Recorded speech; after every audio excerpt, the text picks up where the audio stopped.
Welcome, beer lovers, to the Third Pint Theory. Hello. G'day, Martin Bridges. Martin Bridges and your co-host Michael Donaldson here.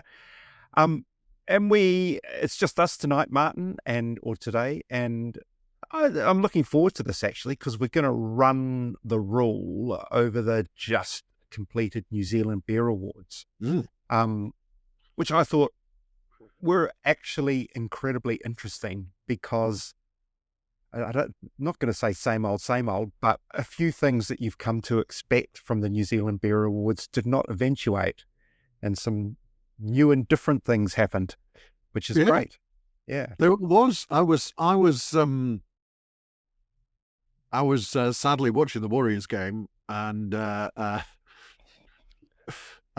keeping an eye on the Brewers Guild of New Zealand Facebook page where they were popping up the trophy winners, and I was interested that there seemed to be a real distribution of trophies. Nobody was clearly taking everything. No. Yeah. But I was doing that old, can I predict who's gonna win the big award? And I couldn't. No. I mean, you do have to sit and watch all the gold medals and almost count them up. Like someone who's really good at blackjack and counting cards could probably do it, but beyond me, I'm always surprised. Hey, maybe we'll start at there's a few themes that we're going to touch on, but we'll just do a very quick recap for people that haven't heard the results or have not tuned in. But Champion overall brewery was Karamu Barrelworks from the Waikato. Champion Large Brewery, Emerson's. Champion Medium Brewery, Mount Brewing, really well deserved there. Small brewery, Champion Shining Peak from Taranaki. Micro Brewery, Neck of the Woods, who have featured on this podcast just recently, as have Mount. So I think there's a theme here. If you want to win big awards, then you need to invite us to come and record a podcast at your brewery. Yes, exactly. Champion producer or manufacturer, Steam Brewing. Continuing the alternating theme of it, alternating between with B Studio, B Studio and Steam. So they had a Champion Aussie brewery this year, which was Two Bays, gluten-free brewery. They did amazingly well, actually. And the Champion beer, Emerson's Pride of the Plains Pilsner. And I reckon that's a really good place to start. It is. Yeah. Mainly because it proves how good we are. Yes. At picking things, which is normally not true. But I think both of us picked Pride of the Plains as our beer of the year, or one of our beers of the year last year. And for those who don't recognize Pride of the Plains, it's a rebrew really of the OG original Emerson's Pilsner recipe. Yeah. And which has been rebrewed as a special edition last year. Yeah, 30th anniversary of the original. And they've redone it. So like you were saying, you wondered if they had judged a nearly a year old beer, but no, it's a fresh batch. And the good news for punters is I checked in with Emerson's today, and it's going to be packaged and available for summer, which is amazing. It was the Pursuit of Hoppiness beer of the year for 2025, based on everyone's opinion that it was amazing. So yeah, they didn't need to hold the competition. They just should have asked us. We could do this. We visit a brewery, they win awards. We pick a beer, it wins it wins awards. Now, anyone who People doesn't should be paying closer attention. yes, they should. Luckily, we don't take ourselves too seriously, because we won't chalk up all the things that we got wrong. But yeah, I thought that was amazing. And one of the interesting things is that, so Emerson's won the Champion Large Brewery. They had a trophy for that beer and a trophy for their new Weizenbock, which is the second in the series of beers dedicated to Richard's mother, Ingrid, who passed away last year. She loved wheat beers, and so they had a Hefeweizen last year from memory, and this year they've done a Weizenbock. And Craig Bowen, I think, pointed out that the last time Emerson's won the Champion Brewery title, they won a trophy for a Pilsner and a Weizenbock.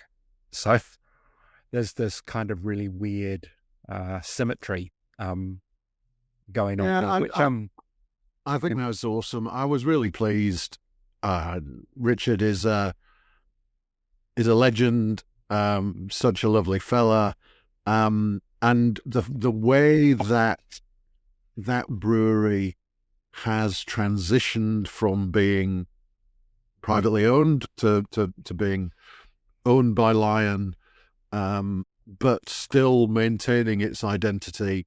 And a lot of that is down to Richard and the way that the sale was set up. And I just think that, they're still producing exceptional beers. As you can see, they got 6 golds, 5 silvers, 5 bronzes. They took that wheat trophy, and I actually think that that's probably the one that Richard's going to be happiest about. Is the beer for his mum. Wins a trophy. Well, I did note he posted to Facebook today that he got a gold medal for I think his words were his 2 parents in a can, because not only did Ingrid win a gold medal, but Tyree George, named for George Emerson, won a gold medal as well. So I think they are the first brewery in history to win double golds with beers dedicated to parents. So that's, and I think that made him pretty happy to do that. I think that's deservedly so. I think great beers, and and the awards were down in Dunedin. Oh yeah, and he did a big. I think there was a big event at the tap room, and they had it would have been an awesome place to be. Yeah. On that note, it was the 20th anniversary of the Brewers Guild formation, which it was created when Richard Emerson sent off the paperwork to make it an incorporated society. So that's why they were bringing it to Dunedin. Because it's actually a big effort to take an event that size to a place like Dunedin, because it's quite expensive for all those North Island breweries to get there. And good on them. It was a nice gesture, and it's a fitting result. I don't know whether Emerson's really did a good job curating their entries to ensure hometown success. But I mean, everyone curates their entries these days, so it's a level playing field. There was no FIFA style fix. Nobody's red card was overturned. No.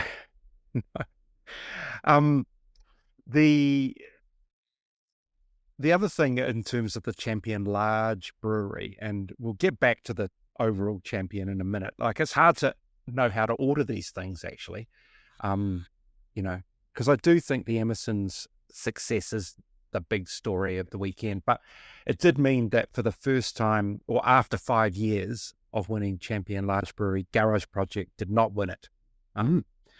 And possibly by their lofty standards, they had an outing to forget. Probably not as bad as the Warriors on the weekend, but, you know, it's maybe let's not go there. Too soon, Michael, too soon. Yeah, maybe a better analogy might be one of Scott Robertson's All Black games. Did well enough, but not setting the world on fire. Yeah. So, I mean, they still did well. They took home 16 medals out of maybe 19. So they're pretty good success rate. But yeah, the trophies weren't there like they have been in the past. So. No, I think the one thing I did note was that their beers that have done well internationally. So Angilche's Feast, which won New Zealand's first World Beer Cup gold recently, also took out a gold at the Brewers Guild Awards, and they had several vintages of Chance, Luck, and Magic in there, and they picked up an array of silvers and bronzes, which kind of aligns with what they got at the World Beer Cup as well. So I think they're clearly, to me, it says that the judging is on a par. Yeah. You can't argue with any of the result. Well, there's possibly one result we were talking about before we came on air, which was Altitude Brewing Powder Day Pilsner, which pretty sure it won a trophy in this event last year, won a trophy at the Australian International Beer Awards, and got no medal this time. And this happens. I remember Liberty's Prohibition Porter didn't get a medal one year, and everyone generally agrees that beer is outstanding. So, who knows what happened. Yeah, I was surprised because that Altitude, as you said in the magazine or in Friday Night Beers recently, that Altitude have been on a real streak over the last year, maybe 2 years. 2 years, yeah. Knocking off awards both in New Zealand and Australia, and they did okay, but they had a gold, 7 silvers, and 9 bronzes, but they had 4 beers that didn't medal. So I think that was, as you would say, I think by their standards, they probably would be disappointed with outcome. Yeah. And that's not been harsh. That's just because they set the bar so very high, as have Garage Project over a number of years. And that's why it's interesting that there's sort of, I don't know if it's an evolution or just a blip or whatever, but just some change. And on that note of Medium Brewery, I said we were going to come back to Karamu Barrelworks, but we will.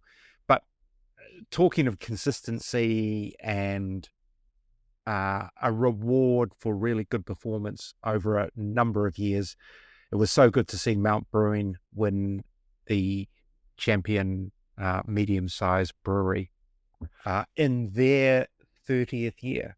Absolutely. Yeah, I think what a time to win it. And they had a great night.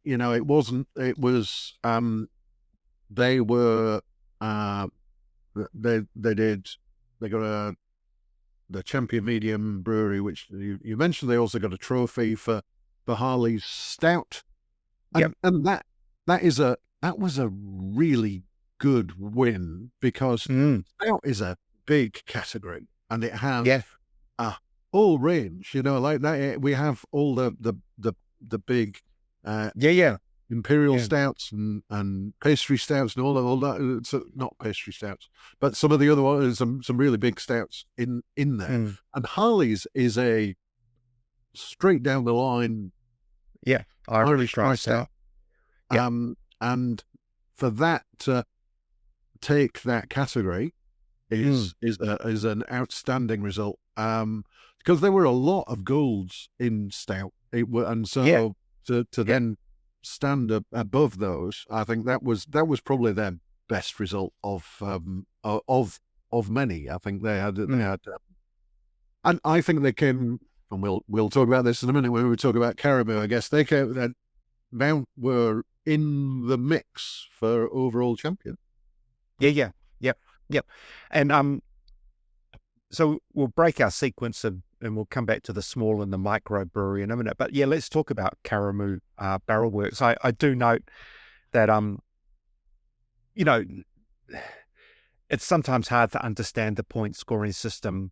Like we've been going on about, Emerson's had 6 gold medals, and you come to Karamu and they have 1 gold medal and 3 silvers, and you kind of go, how do they get to be the overall champion? And this has happened in the past, where it doesn't seem to add up. There are other years, like last year was really clear cut. Brave just smashed everything. Didn't put a foot wrong. 8 gold medals or something from memory. Easily overall champion brewery. That all made sense. Like you can see how that happened. And I think maybe Garage Project, either the year before or the year before that, the same thing. They were the champion in their category and then champion overall. But they have a system where you have to have at least 4 beers. You get 3 points for a gold, 2 for a silver, 1 for a bronze, 0 for a no medal. And then they're all added up and divided by the number of entries.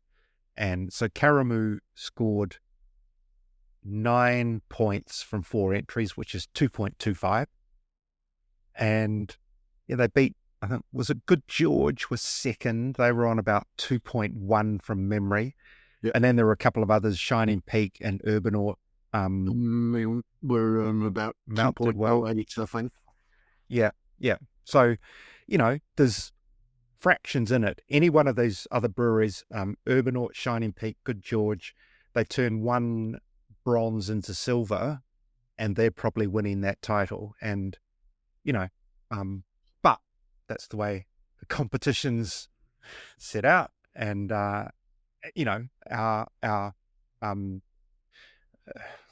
formerly New Zealand-based colleague in such media matters, Phil Cook, has his own very intricate system for calculating this, and I'll be interested to see what he comes up with from his new base in Washington, D.C.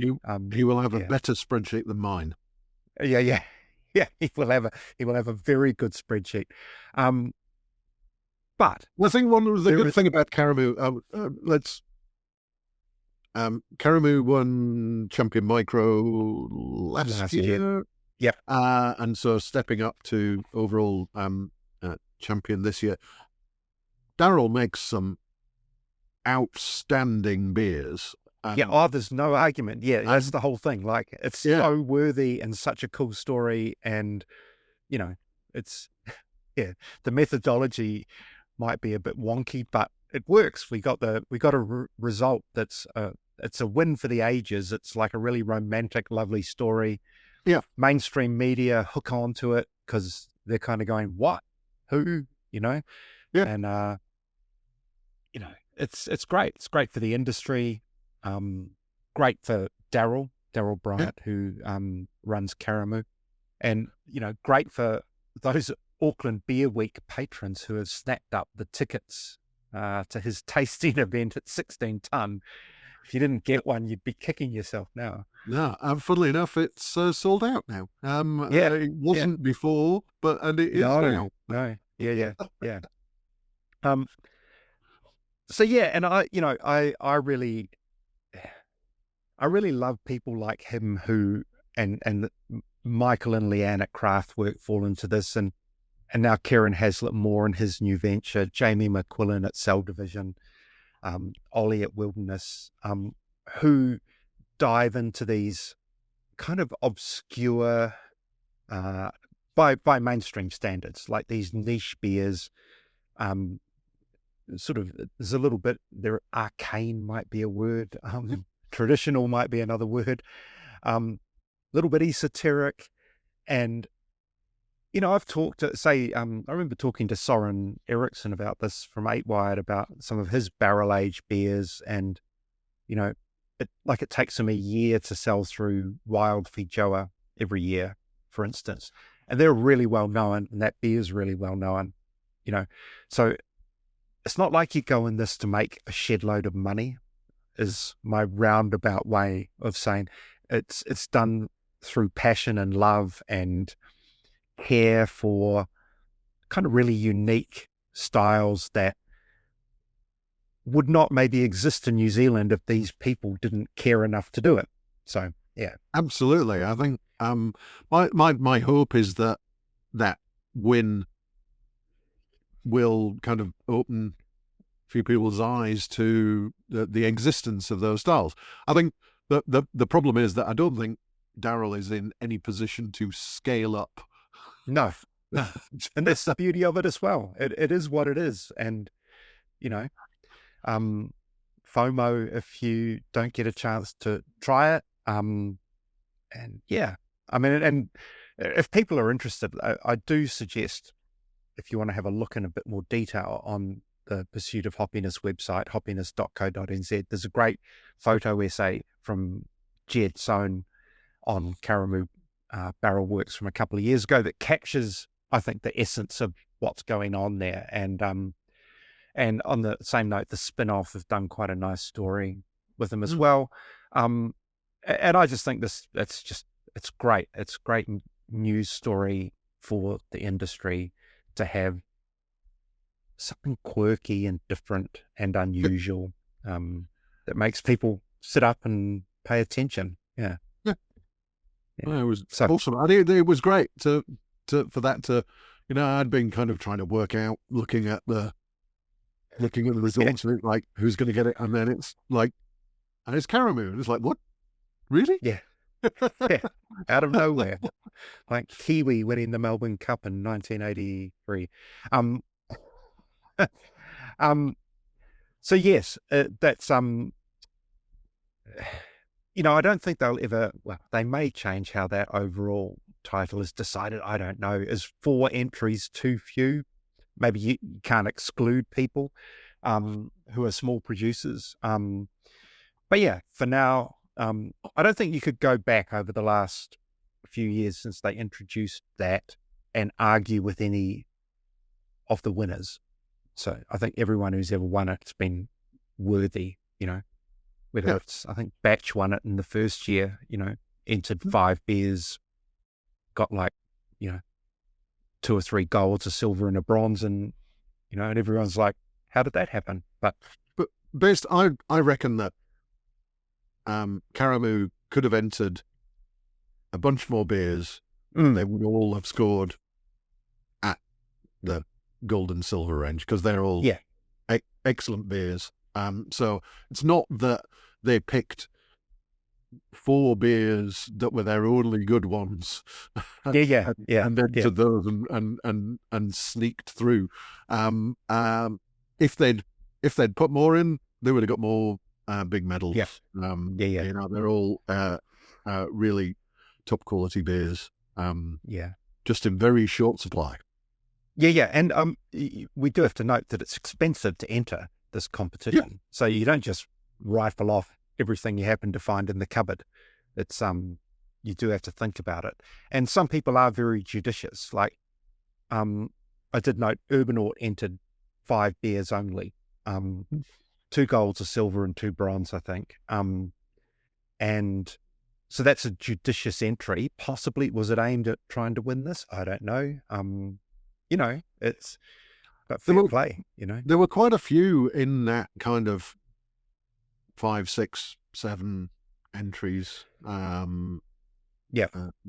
I think actually that's a good point. We're talking about the expense of entering or whatever. There were a few notable absences. I guess we should say the aforementioned 8 Wired. Didn't enter. Double Vision, who have been doing pretty well. And prolific as well. Yeah. didn't enter. So there were a few that obviously has chosen. It's, as you say, it's expensive. Mm. And you have to, in a tough market as we're in, you have to assess what's the benefit. Yeah. Does it make sense? Given what else you could be spending those dollars on. So before we forget, we should round back to the just to get through the Champion breweries, and then we'll talk a little bit about some of the style trophies. But yeah, as a local Taranaki person, I was very pleased to see Shining Peak do so well. Not their first time on this kind of stage. They've won the Champion Small Brewery in the past, at least once, maybe twice. But they were 20 from 20 in terms of beers entered, medals won. I think they were in the maybe 6 gold, 8 silver, 6 bronze.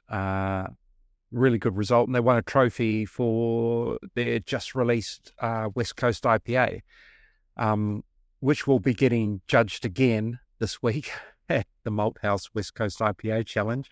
So in theory, it should win.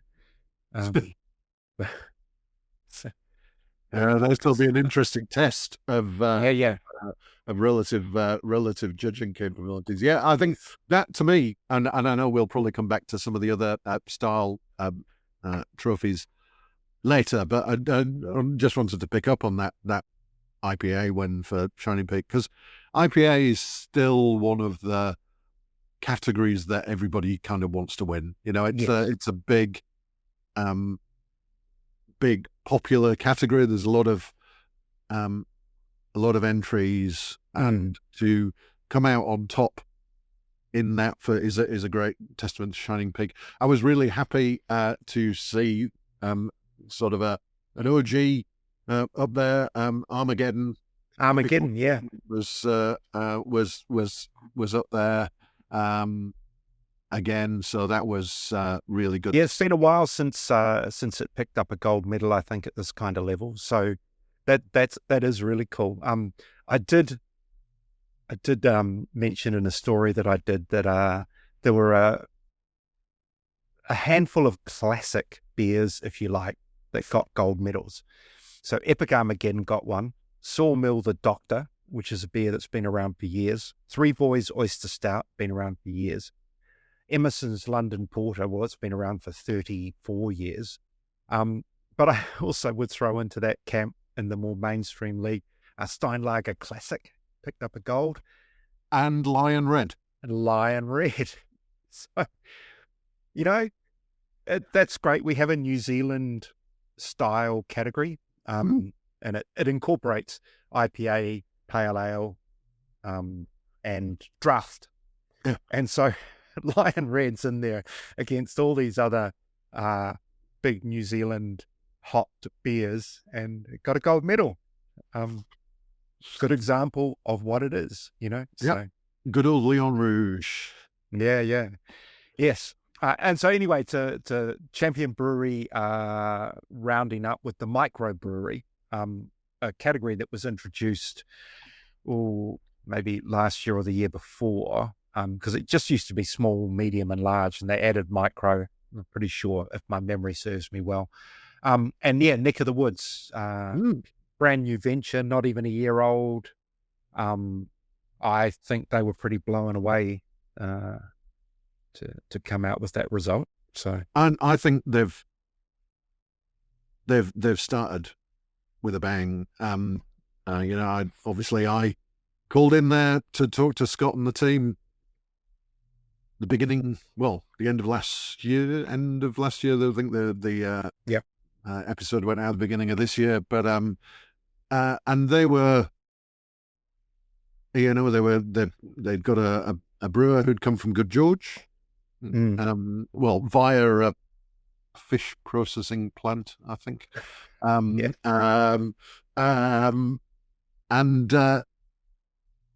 they had some new kit, and they were they were kind of just trying to get their feet and to Yeah. deliver on this level. And they, winning at, there are a number of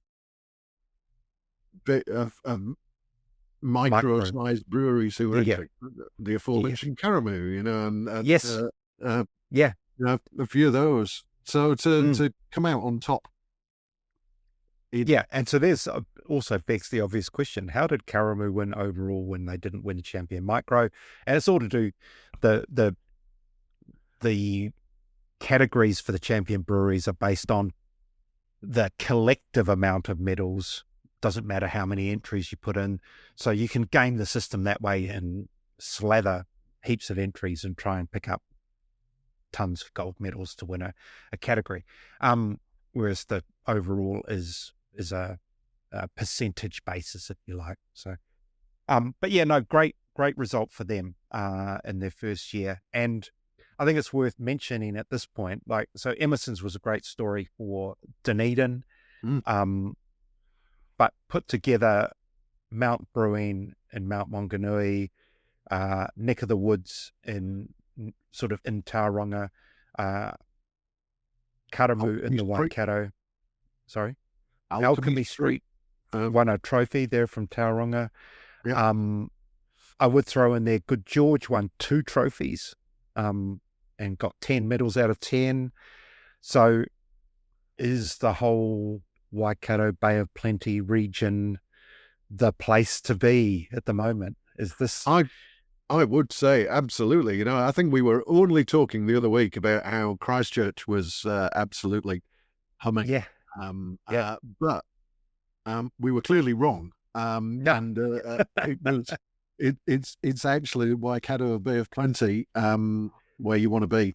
And I think not only those are the kind of some of the big names, obviously the Mount taking out Champion Medium trophy for Alchemy Street, Champion Micro for Neck of the Woods, but also, and this is one of my favourites, was Fitzpatrick's.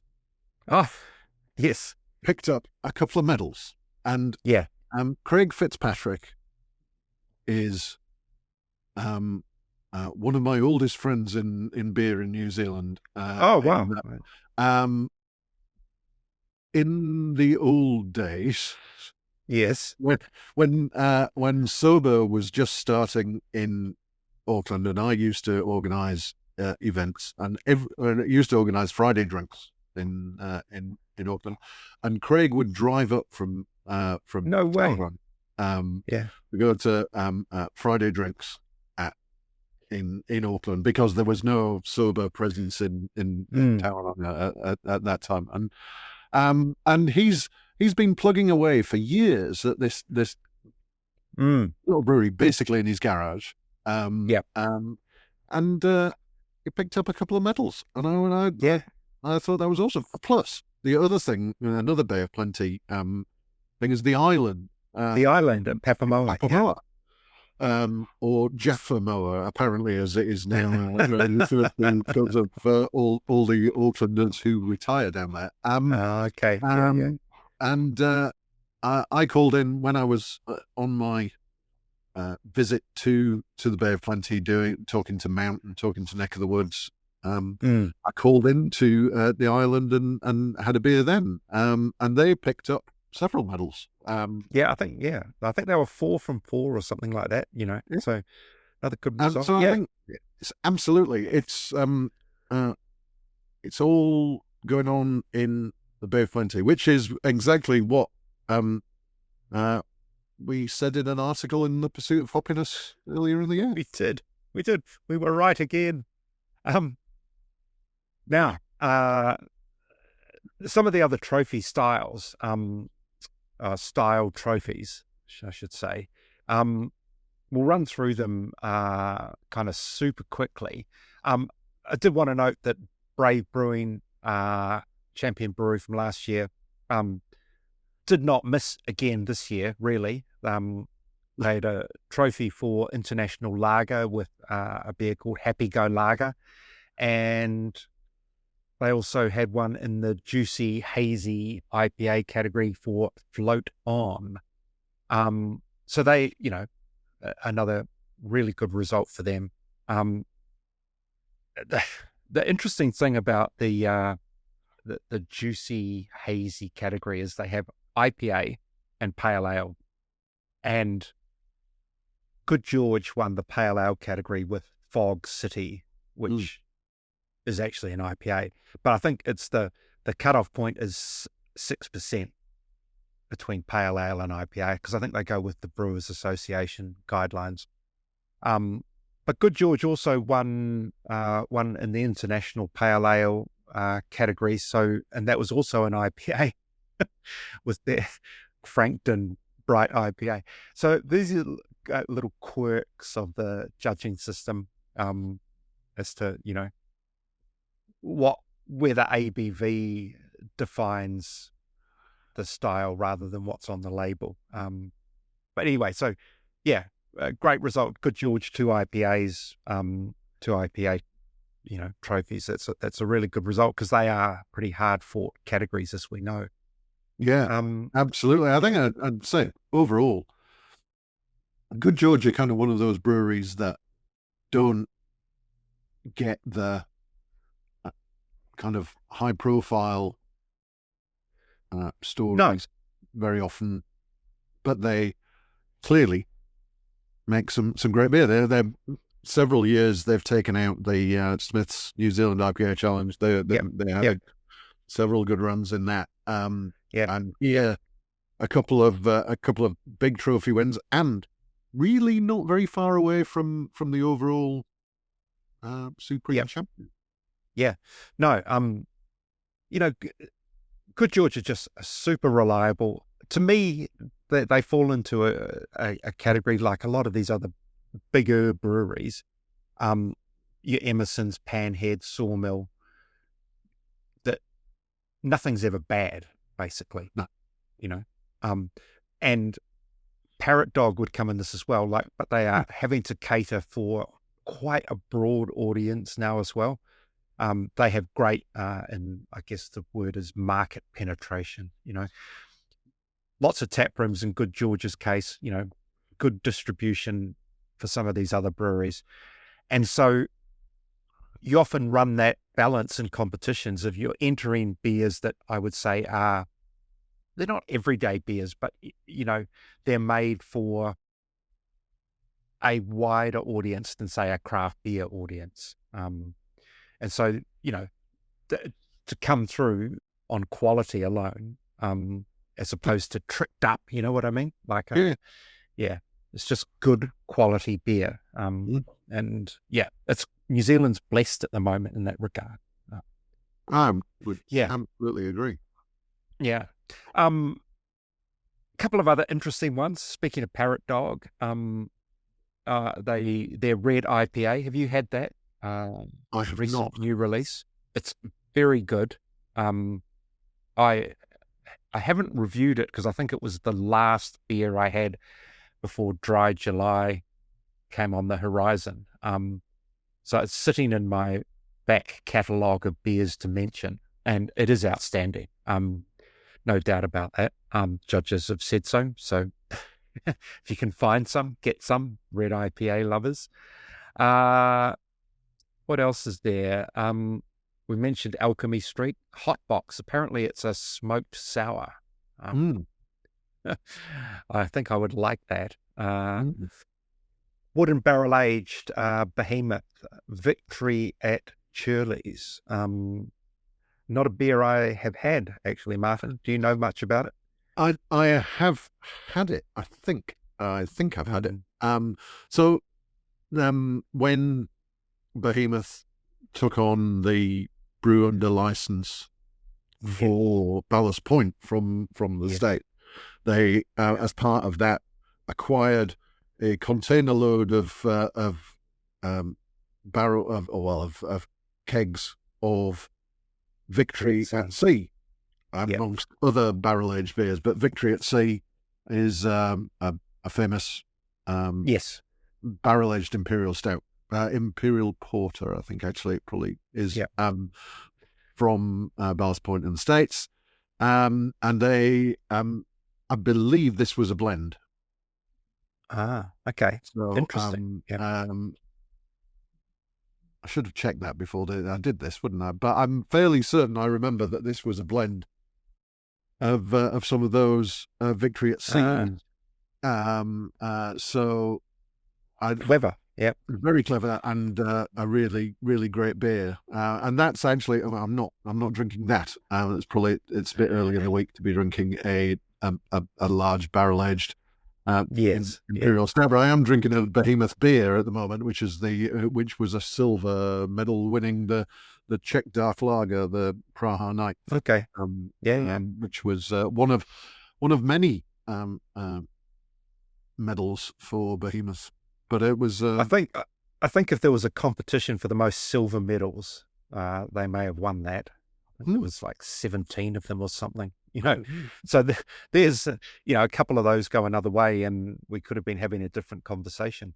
On porters or dark beers, the fruit and flavored category went to Sprig and Fern with their Naughty Porter. I really like this because that beer is like those fruit and flavored categories. You can get some outrageous things in it, but Naughty Porter is like a 5% chocolate porter. It's very sessionable, very tasty, and I kind of like this result. It kind of feels like a lot of these results are about just good beer, good well-made beer, like not necessarily with all the bells and whistles. As Harley's Irish Stout's another one that kind of falls into that category, And talking along that line, the British and European ale, North End's Super Alpha, which is amazing, as straightforward a beer, as you can get. Great. So absolutely. Maybe it was the quality and delivered, hit the mark perfectly. Yeah. I think we've talked about the Mount Brewing one we didn't mention earlier was it's called the Trifecta, and it's a New Zealand IPA. Big on nectar on that one, and that won the New Zealand IPA Pale Ale and Draft category, beating Lion Red in the playoff. I think that leaves us just the no, low, and reduced alcohol. And I thought this was another really interesting result. Batch Brewing All Day Original IPA, which I was consuming with a few days left in my dry-ish July. This is a good result, and it's a similar result to what they had in Australia, where their hazy version of the All Day won the trophy.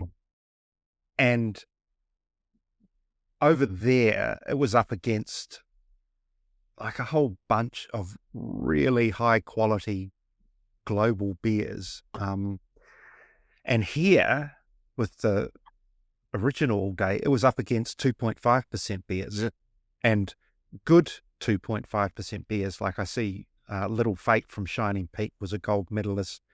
Great beer. Steinlager Light, Spates Mid Ale.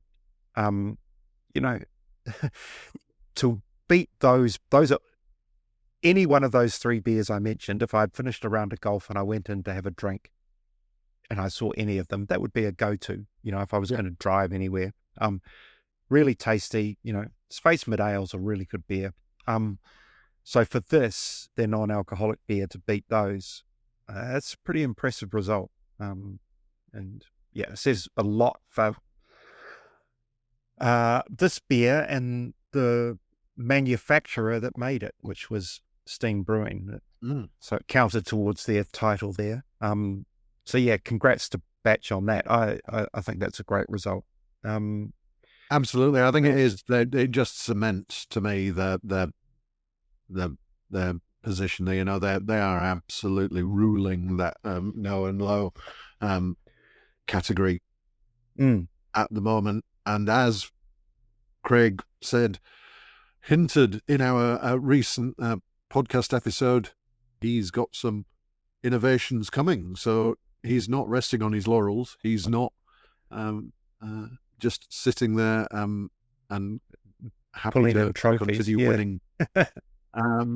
He wants to push it further. So I'm really looking forward to hearing more about it. And just quickly, because we've got a few minutes in our allocated space with it that we allocate ourselves. We're not timed on anything. So they had a bunch of new awards here. So they no longer had the Morton Coots Innovation Award. That's been gone for a couple of years. No longer had the Sustainability, no Tourism Award.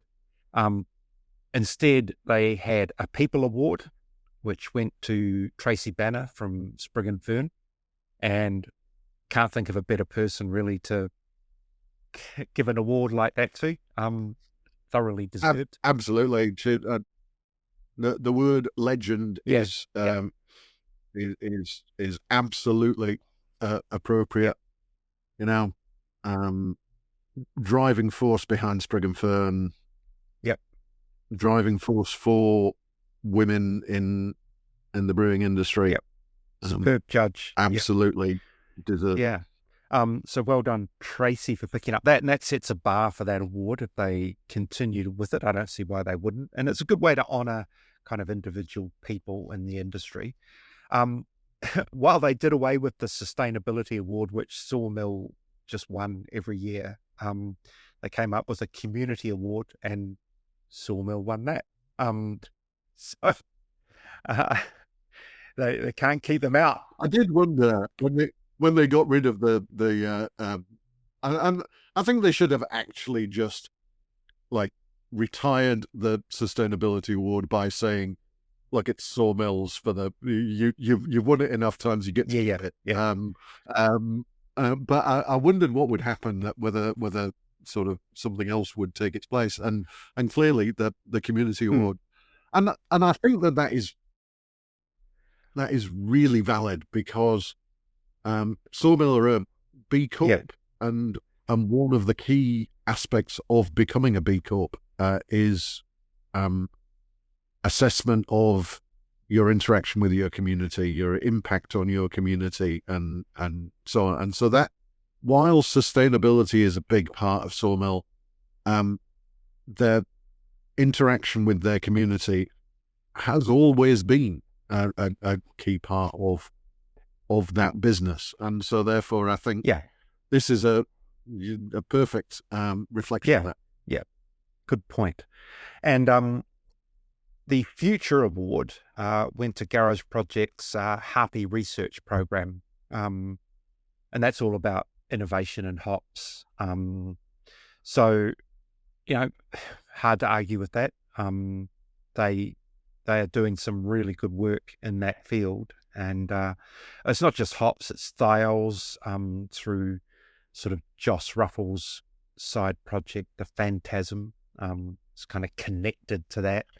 So yeah, that was a good result, and I thought they could have won it on multiple. There. I was pretty sure where it was where that award was going, but it's like you could have they probably took first, second, and third in that because you've also got the research that Pete Birch, the yeast stuff.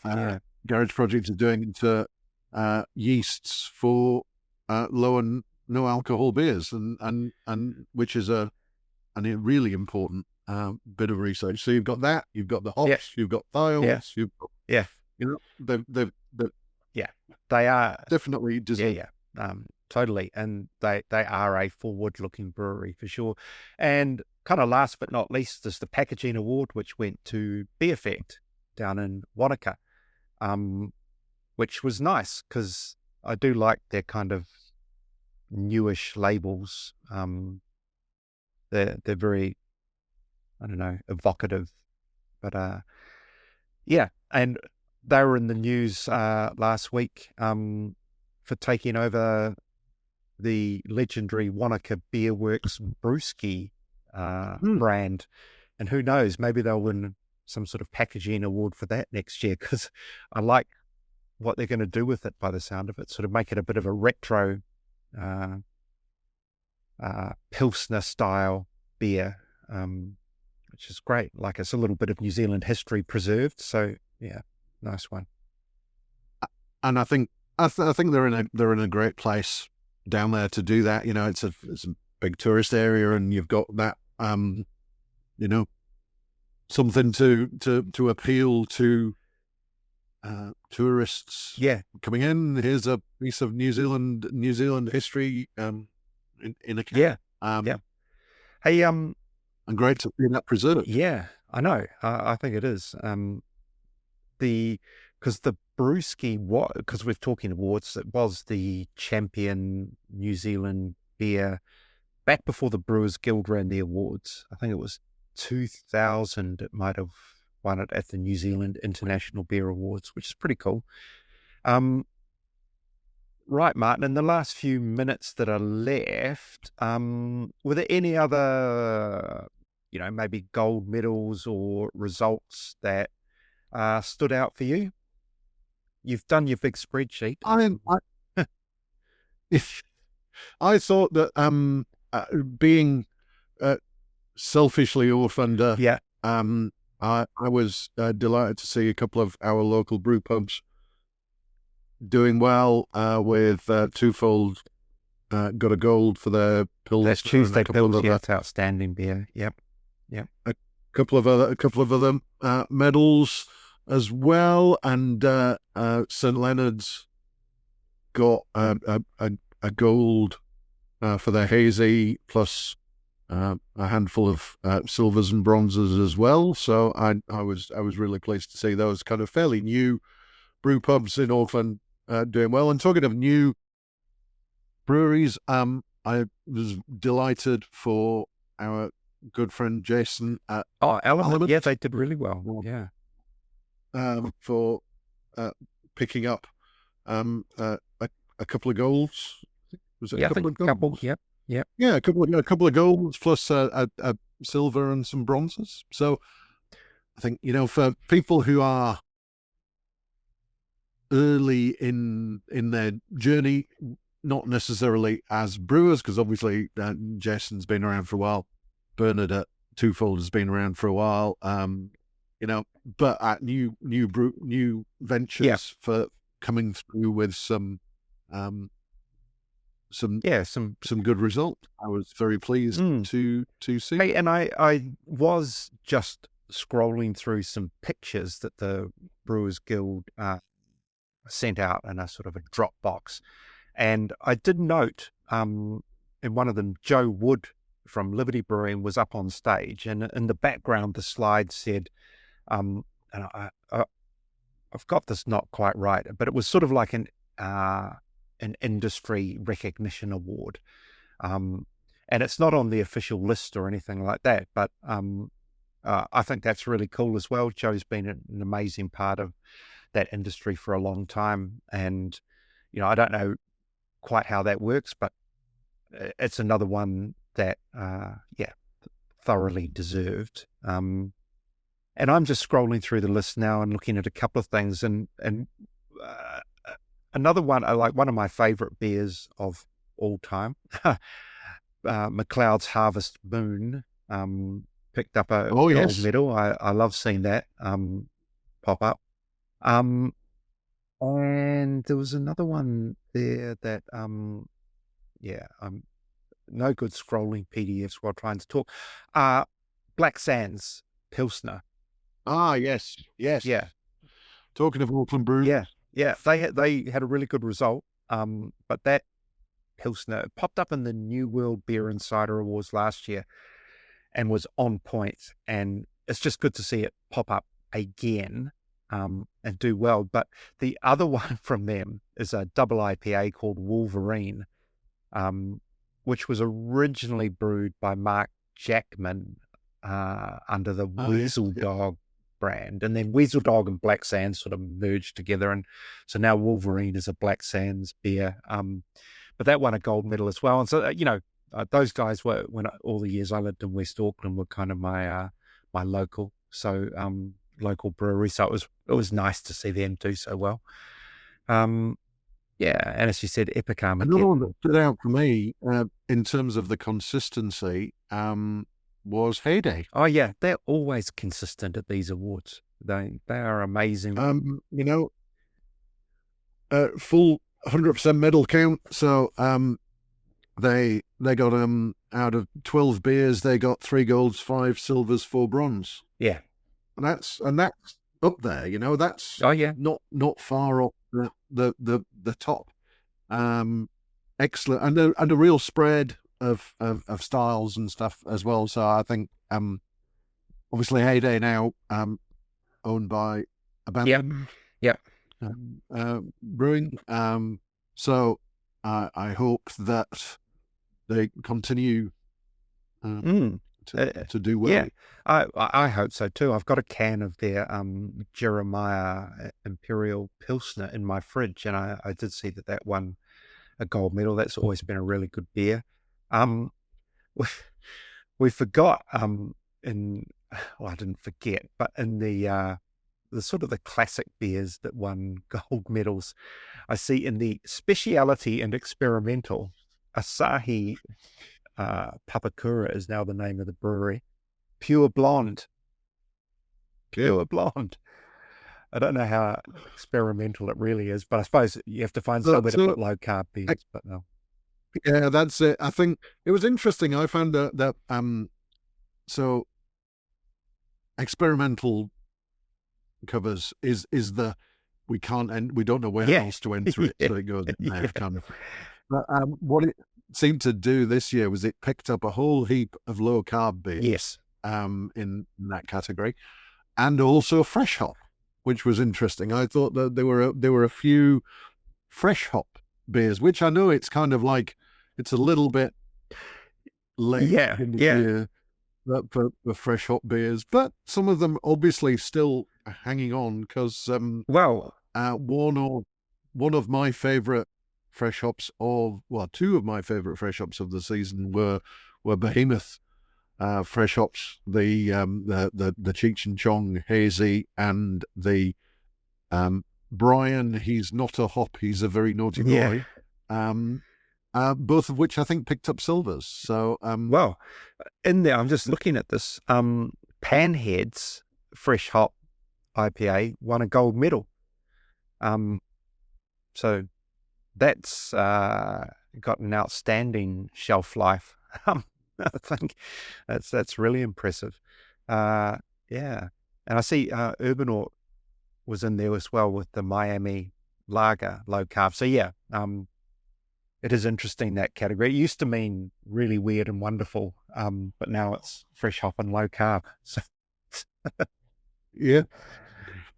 and allows Asahi to stick gold medal winning on Pure Blonde. Exactly. Hey, look, that's I think that's us. We're just on the hour mark now. So I hope you enjoyed that. A little ramble through the awards.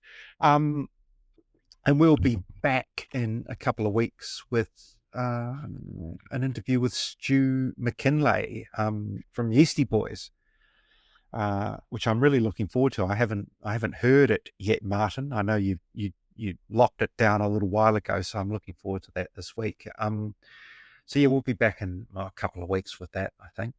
Yeah. And we'll probably wrap up as part of the intro to that. Probably talk about the Malthouse West Coast IPA challenge, which will have which will have occurred in between. So we'll probably have we will. I'm not going down for that, unfortunately, this time. So I will await the awarding of the Golden Gumbas. Yes. And in the meantime, also happy 15th birthday to Parrot Dog, who we're recording this on the 27th of July. That was the day they launched 15 years ago. But they're celebrating on Friday, the 31st. That's about the day we're going to release this podcast. So anyway, well done them, 15 years. Martin, thank you as always, and thank you, listeners. Join us again in a couple of weeks. The Third Pint Theory is recorded, edited, and produced by myself, Michael Donaldson, and Martin Bridges, the Beer Bigwig. You can find past episodes on Spotify, Apple Podcasts, YouTube, and all the other podcast platforms. If you've enjoyed this episode, remember to subscribe so you never miss an episode. And please leave us a comment or rating. It really helps other beer lovers find the show.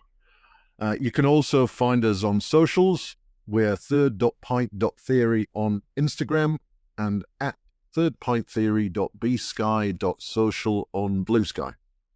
Don't forget to check out what we're up to outside the podcast. You can read my latest articles, reviews, and news in the Pursuit of Hoppiness magazine at hoppiness.co.nz. Plus, you can sign up to my weekly beer news email, Friday Night Beers, at hoppiness.substack.com. And if you're a brewery, bar, or restaurant owner looking for help with making the most out of craft beer, you can get in touch with me at martin.bridges@beerbigwig.com. I can help you with beer lists, events, tastings, or other ways to help you make better beer decisions. Finally, if you're interested in sponsoring the podcast or advertising, or you had any other suggestions or questions, drop me an email at michael@hoppiness.co.nz.